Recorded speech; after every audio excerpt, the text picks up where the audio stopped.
Bonjour et bienvenue sur Cosmodé, mon univers de jeu, le podcast où je partage avec vous mon expérience des jeux de société, des jeux de rôle et des GN. Je suis Marianne Cléden ou Macalis et aujourd'hui j'aimerais qu'on parle ensemble des jeux et des dés.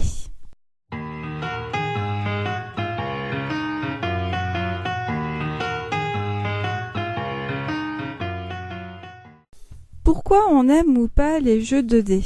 Tout simplement parce que le hasard prend une grande place dans ces jeux et qu'il y a des gens qui refusent totalement le hasard tandis qu'il y en a d'autres qui aiment ça particulièrement. Je fais partie de la deuxième catégorie, j'adore le hasard. Je trouve qu'il est intéressant pour bouleverser un petit peu les jeux de stratégie et je pense aussi qu'il est assez fécond car il crée des contraintes qui permettent d'accroître sa créativité dans certains jeux, notamment on le verra tout à l'heure dans certains jeux de rôle.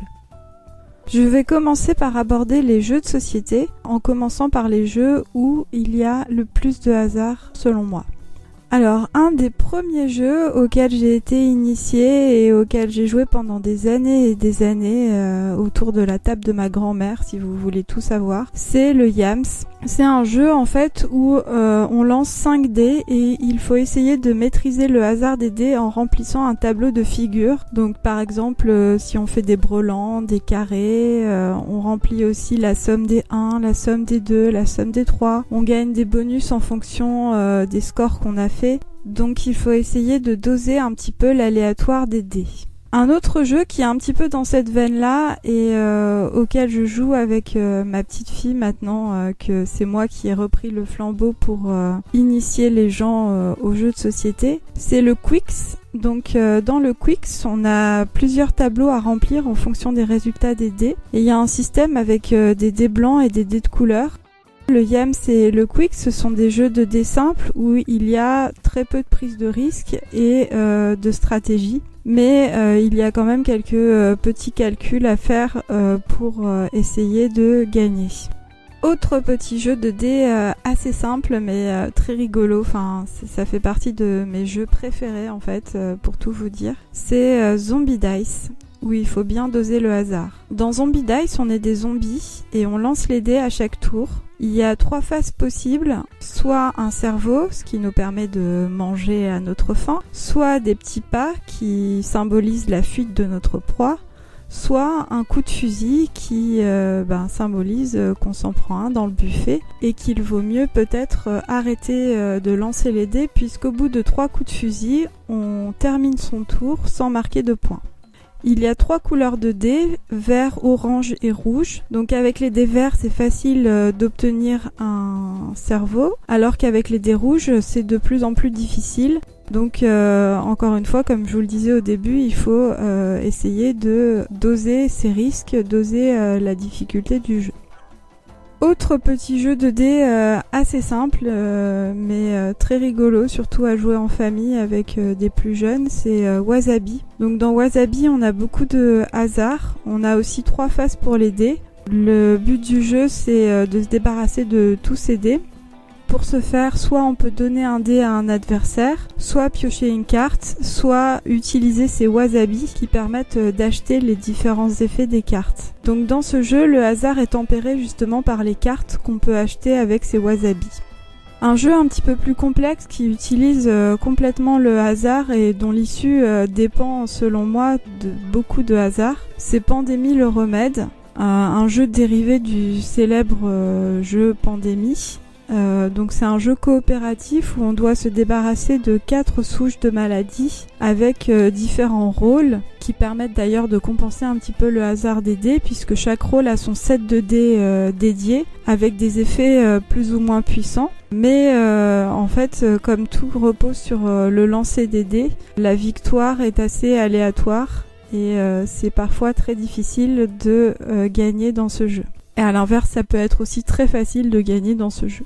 Un jeu dont je vous ai déjà parlé, c'est Tiny Epic Galaxies, un jeu en fait où on doit développer son empire galactique et les actions que l'on fait pour agrandir son empire sont déterminées par le lancer des dés, mais le lancer des dés est tempéré par beaucoup de paramètres, comme par exemple l'effet des cartes, les relances possibles, ou encore la possibilité de suivre un adversaire sur un de ces dés grâce à une variable d'énergie. Et donc finalement le hasard dans ce jeu a peu sa place puisqu'on peut élaborer facilement une stratégie en modifiant ou en s'abstrayant un petit peu du résultat des dés.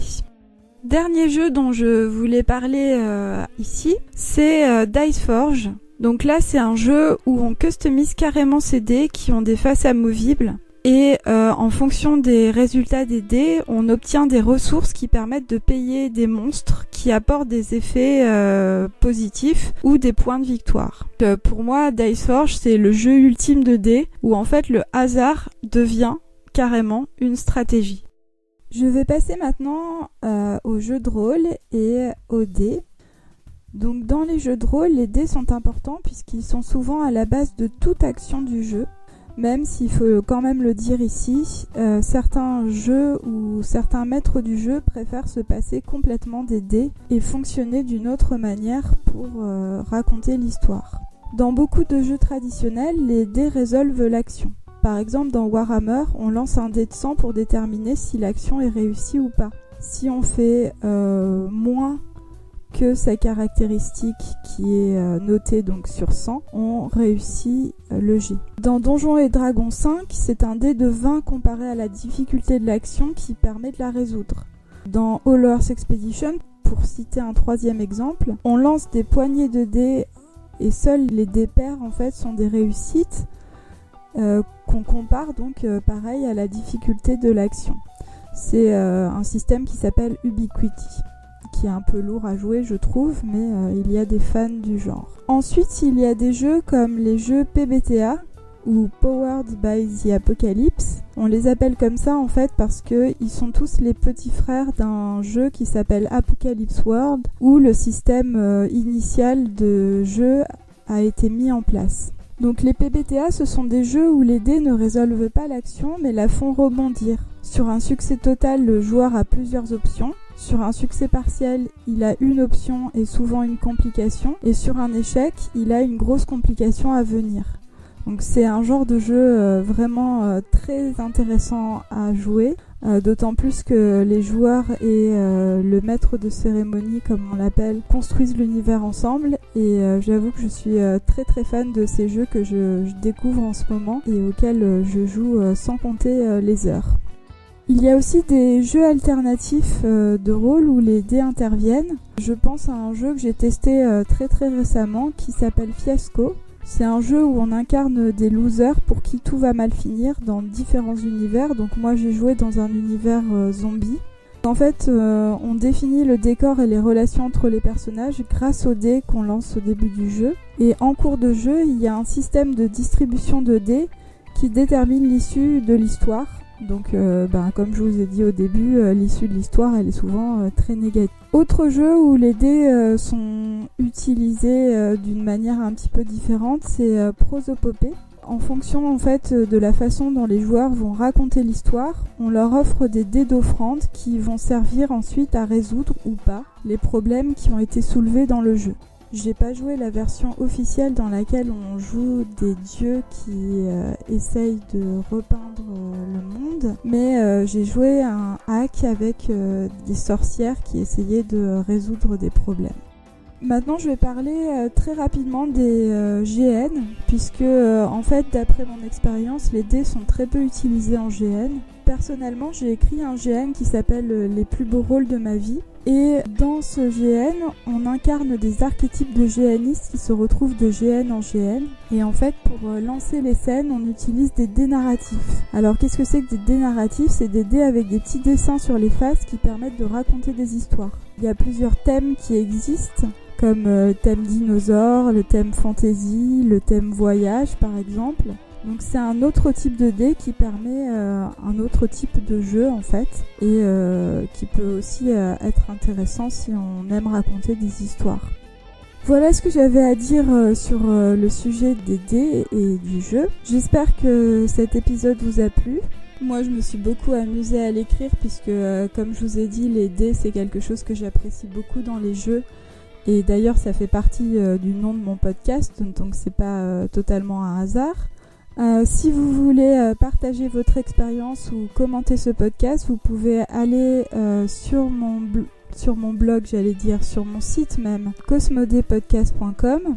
Vous pouvez aussi aller mettre des pouces levés, des étoiles ou des cœurs sur YouTube, sur iTunes et sur SoundCloud. En attendant, je vous dis à la prochaine.